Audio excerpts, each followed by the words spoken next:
చదరం వెంకట్రావు గారి పద్యములు.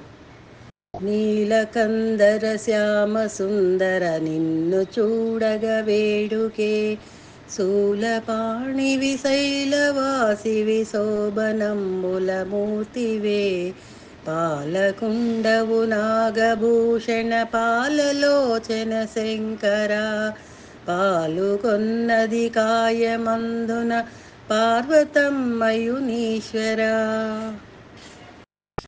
పాపనాశన దుష్టభంజన భక్తవత్సల శంకర, పాపమంతయు భస్మమౌగద భవ్య రూపము చూడగన్, కాపు వైతివి దీన బాంధవ కామరూపుడవీవులే,